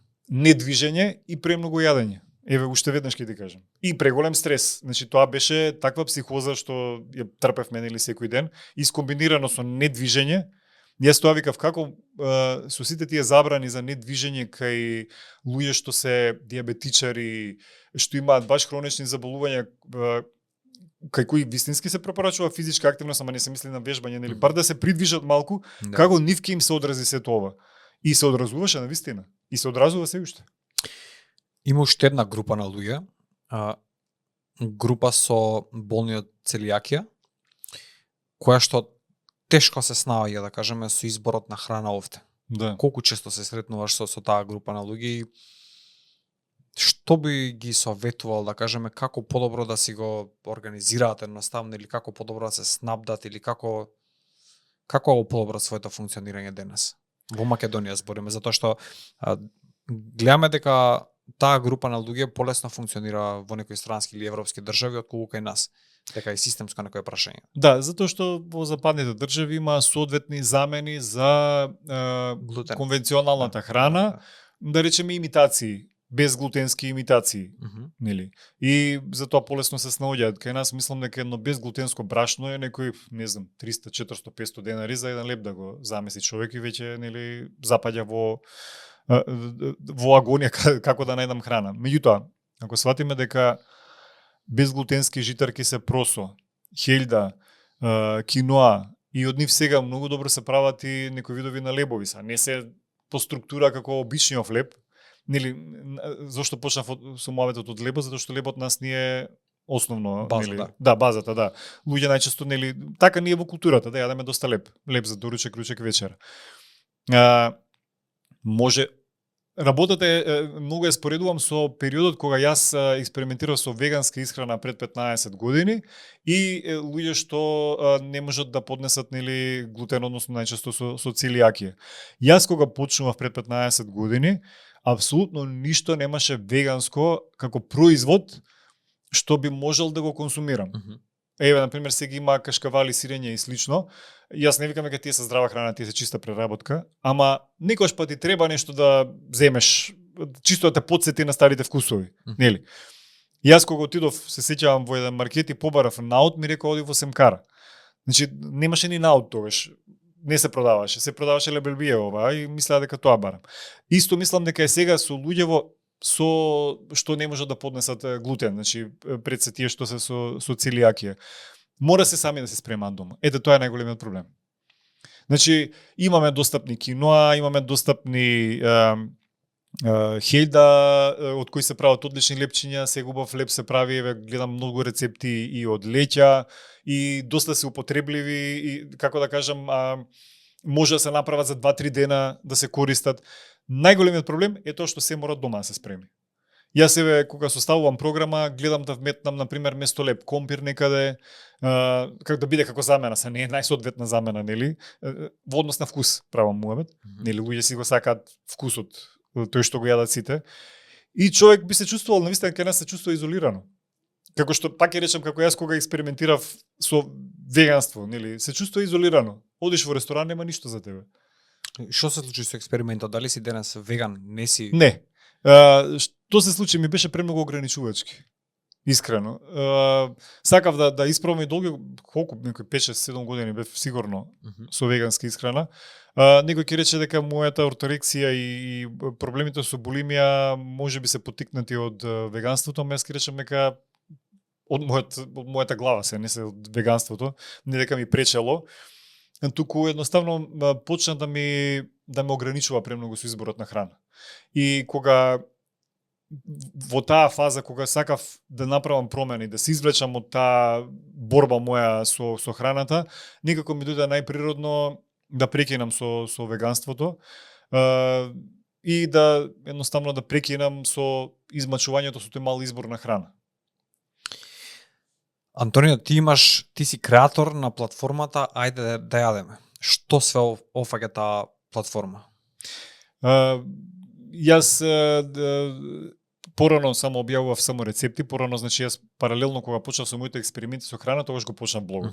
Па го паузирав, сега значи често и објавувам, нели, ако правиме муабет за тоа како се појавувам на социјалните медиуми, значи и видеа едукативни, рецепти плюс што да речеме се понутритивно богати и така натаму. Меѓутоа некако ми стана тоа и бренд, па така и луѓе ме препознаваат. Паралелно со тоа што објавувам видеа на интернет, нормално работам и со клиенти и често пати држам и работилници, односно предавања со тоа, така да Види, тоа е феноменално. Значи кога ги видов работилниците што ги броите, смрзнав од климава. Да. Мене ми дојде феноменално. Значи моментално сум во некои такви буддистички литератури и многу често го сретнувам тоа таму, дека зборовите се ефтини, дека најдобар и можеби единствен начин на кој што човекот учи, тоа е преку пракса. Така. И кога видов дека уствари, да, значи ти пренесуваш знаење, едуцираш, пробуваш и така натаму, но дека правиш работилница на која што луѓето ќе дојдат во контакт со тоа што треба го научат, на вистина викам, тоа е тоа. Мене ми се најубав дел работилниците. Ако мене ме прашаш, би ги правил тие нон-стоп, нели, кога би имал толку енергија. Затоа што барат многу енергија, да се разбереме. Им покажувам на луѓе дека на работилниците дека тоа што ќе го составиш како здрав оброк не мора да биде, некојаш се мисли дека здравата храна е нешто одвратно, нешто што ќе ти скуси вкус. Вкусовите го прават зачините го прават вкусот на храната, додатоците, значи и тие работи што комбинациите, тие работи што ни го прават вкусот. И луѓе мислат дека здрава храна значи минус вкус. Прво тоа ми е, значи дека може и дека треба многу да се готви. Сакам јас секогаш на работилници да покажувам брзи рецепти. Значи нема ништо тука, нешто премногу за готвење, наједноставни се. Второ, контактот со луѓе. Контактот со луѓе јас држам како мало предавање, нели, како мал вовед и вообичаено после и прашање. Мене тоа ми е најубавиот момент, искрено. Порано на Инстаграм често пати поставував оние Q&A стикери и имаше многу прашања и сум седел дури навечер до 12 до 1 ги одговарав прашањата, затоа што тоа ми исполнува. И сега тоа некако си го префрлам со работилниците. Посебно па и ако се погодат некои луѓе што се така пољубопитни за исхрана, па супер ми е. Јас себе и со книгава кога не ја спомнаме, кога ја издадов, дури одев и во Велес и не знам, одев и по разни места да ја промовирам и луѓе искористуваат шанса, нели, кога веќе има нутриционисти да те прашаат надвор од темата за книгата, нели, готвењето. Чисто за нивно состојание. Мене тоа ми е најубаво. Јас би одделил највеќе време за работилници и за разговори со луѓе и за предавање, искрено. Ајде да спомнеме книгата. Како дојде до создавање на готвачот со постни рецепти? Затоа што такво нешто нема на пазарот. Нели, ти кажа дека јас експериментирав со веганска исхрана и добро, во готвачов има, нели, и со риба. Тоа предвидуваат нашите пости. И имав толку рецепти многу собрано, јас порано собирав рецепти, ама и си ги преобразував. Најчесто, жена ми обично е покреативна, јас обично следам рецептот од А до Ш, она е покреативна. И со текот на годините некои ни станувале по интересни, па сме ги заборавиле дека сме ги правеле, па кога готвев за луѓе, некои сум ги форсирал, па после нешто кога готвиш една иста храна, па и ти се досадува и прекинуваш да ги правиш. И Претходната година, оваа година беше готвеч од лани, под лани мислам 2023-та. Не лани, баш не баш, затоа што е на крај на 2023-та, па ми за божикни да постивеш. И направивме некој дигитален готвач. Ајде да видиме како ќе биде, нели? И го направиме во PDF со наши слики, се наши рецепти, се искомбинирано. И јас успеав од тој колку да продадам. Некој сигурно 200 копии. Може имаш. И уште се продава.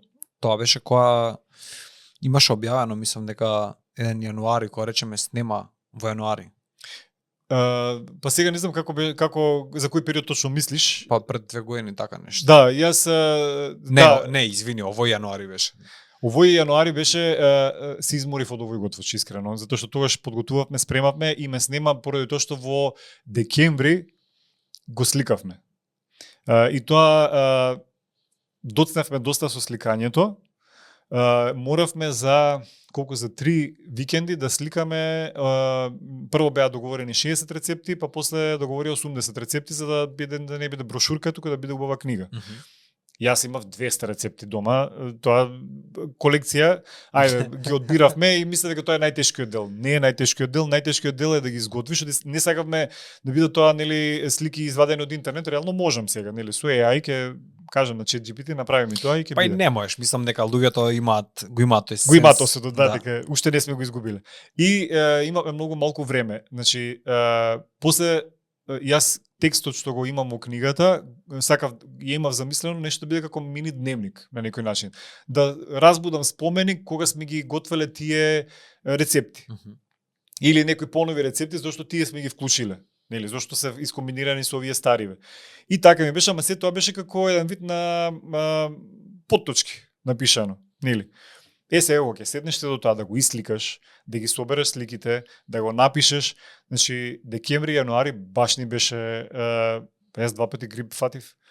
Не се излечив. Значи, толку си го отепав имунитетот, што од неспиење, од работа, бараше многу работа, затоа што работевме со рокови. Нели, сега кога работиш со издавачка куќа, така е. А и ако нема рокови, јас знам да се опуштам, па да ќе биде за следниот Божик. Не само ти општо кај сите луѓе. Да, ќе биде за следниот Божик, да, без овој, да.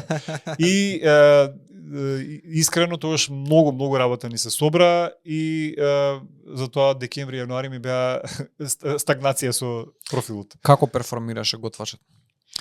Па, колку што имам јас информација, бидејќи не ја следам продажбата, нели, има издавачи кои што следат, до крај на март, нели, мене на 3 месеци ме известуваат, до крај на март имаше продадено некои 250 копии.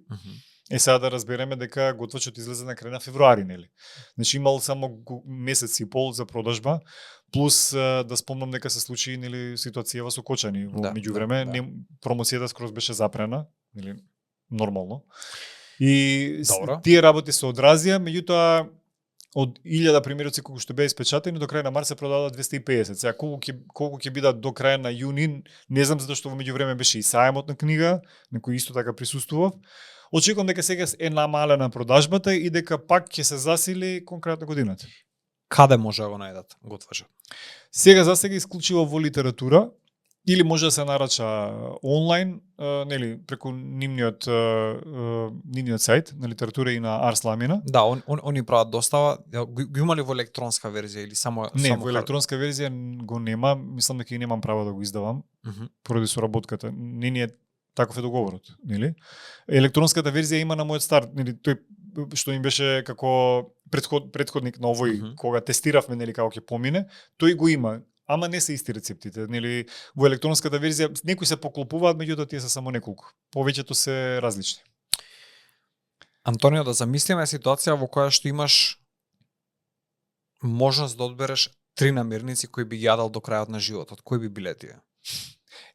Јас ако ти кажам, тоа ќе бидат смешка. Значи, не, 4 се, нема ограничено, 4 на Ајде 4. Значи, банана со путер од кикирики можам да јадам, ама до бескрај. Грчки јогурт и жена ми вика веќе со тие јајца ја претера, ама вистина ствар, сакам јајца, не знам, и не знам, тоа ми е сега ако прошириме понатаму ќе одиме и до хумуси и до ајвари и до слично, ама овие ми се топ 4. Колку последен пат или дали воопшто имаш пракса да јадеш јајца од село, на пример, или све од маркет? Сега брзо ми пратија на некој домашна фарма сега точно не знам дали се од село. Фарма, сакам да кажам. Да, домашна фарма. Си ги одгледуваат со кокошки што слободно се движат и така натаму, значи. И ми си порачав и можам да кажам дека има стварно голема разлика. Инаку од маркет ги купувам, нели? Немам толку пристап. Мака што на пазар има се по скапи. Сега за гарантирано дали се тие на вистина толку природни, не можам да кажам, нели, сепак нели продавачот тврди дека се така, ама тоа му е работа, нели, да тврди. Обично ако сакам купувам и од пазар, ама најчесто од маркет ги купувам. Да, ја си имам приметено дека бојата на яјцето е многу различна. Да, и самата рофитост, значи кога ќе се свари не е иста, без разлика што јас на пример тврдо варено го јадам секој яјце, исто го варам, иста минутажа се, не е иста структурата, се не можам да објаснам точно, меѓутоа разликата ја гледам. Ако има еден совет што би си го дал на себе си пред 15 години, од денешна перспектива, кој би бил? Тие ми се баш пред 15 години, проблематичните години. Таман. со хранава, да, таман. Прво, не знам, да не верувам слепо на се што ќе видам на интернет, односно на телевизија. Прво тоа би си рекол, малку прочепкај ги работите и размисли што како. Во однос на исхраната би си рекол и дека не е ништо страшно, ништо нема да те убие. Порано, знаеш како ја тестирав храната? Од тоа што бев истоштен од вкусови и во тие моите најорторексични, значи, моменти, и никогаш ќе ме фати лудило и ќе речеме сега ќе јадам од таа храна некоја, например, што ми е сад чоколадо ќе ми текне, нели, некоја. Тоа ми текна сега дека сум го имал во групата на забранета храна и инаку списокот беше многу долг. И ќе се речем, сега баш да видам што ќе би се случи. А што може да ти се случи од 2 реда, 3 реда чоколадо во моментот кога ќе ги зедеш? Ништо. Значи, тоа сега вака кога би можел да си го кажам на тие години, да си речам, абе, ништо не е страшно. Ако ти имаш до некој 80-90% коректна исхрана, па последниве 10% па биле не знам што, не знам чоколадо некој или не знам што е друго забранета храна, сега не знам која се смета веќе. Не е ништо страшно, не мора да се измачуваш толку психички да се малтретираш. Тоа би си го кажал прво и основно. Тоа кога би го знаел пред 15 на години, не би ги минал сите тие фази. Ама па и од друга страна, ако не сум ги поминал тие фази, па и немало да достигнам некој степен на зрелост во врска со оваа професија и со исхраната и општо. А и храната многу не е само кога ќе се сватат многу работи за храната, како функционира човекот, доста има и психологија поврзано со тоа и се, така да многу работи ќе сватиш кога ќе сватиш како функционира храната и каков е односот на човекот кон храната. Значи за многу работи ќе се освестиш кога повеќе ќе навлезеш во таа област. Значи ти си еден вистински извор на знаење. Се надевам дека ќе задржиш енергијата да го пренесуваш и понатаму, дека како со времето кое што доаѓа, луѓето се поголема потреба ќе имаат од луѓе кои што имаат вистинско познавање од нутриционизмот и ќе можат да ги дадат вистинските совети за да превенираат многу болести, да го напредат здравјето и едноставно начинот на живење. Фала ти за денеска, уживав во разговорот и се надевам дека ќе можеме да го повториме во некој нареден пат, затоа што ова е бесконечна тема. Да, има еден куп теми. Да, а луѓето како тебе што навистина го ценам мислењето се многу малци. Да, мене ми е мило за поканата, ретко кога добивам толку раздовидни прашања како нутриционист, затоа што обично се сведуваат нели во неколку подгрупи прашањата и баш ме натери да размислувам и да се подготвам за интервјуто, а тоа значи кога јас сум седнал и да се подготвувам, тоа ми е веќе позитивен знак. Фала ти до некој следно гледање. Фала и тебе.